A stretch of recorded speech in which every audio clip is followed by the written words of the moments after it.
Without using any artificial food colours ஒரு visual appeal cakes and பேஸ்ட்ரீஸ்ல குடுக்க முடியுமான்னு கேட்டா, yes of course it is possible அப்படின்னு தான் நான் சொல்லுவேன். Welcome to my Ambrosia and I am vegan pastry chef Aishwarya Balasubramaniam. My அம்ப்ரோசியால will always explore the possibility of using natural fruit infused colours that brings vibrant look to your pastries. சிலருக்கு doubt வரலாம், so can we eliminate the food colouring completely in cakes and pastries அப்படின்னு கேட்டீங்கன்னா, no.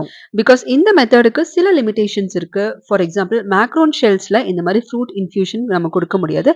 But we can use freeze dried fruit. இந்த மாதிரி freeze dried fruit powders use பண்ணும்போது visual appeal and look wise எப்படி இருக்கும் அப்படிங்கிறது upcoming வீக்ஸ்ல நீங்க பார்க்க போறீங்க. எஸ் அஃப்கோர்ஸ் நம்ம அதையும் ட்ரை பண்ண போறோம். One more thing, if you are interested in baking and ஃபியூச்சர்ல பேக்கிங் கரியர்ல ஒரு பிளான் இருக்கு அப்படின்னு நீங்க நினைச்சீங்கன்னா, there is an opportunity. My Ambrosia அப்படிங்கிற இன்ஸ்டா பேஜ்ல உங்களோட ரெஸ்யூமே ஷேர் பண்ணுங்க. This is for both train pastry chefs and beginners in baking. Thank you.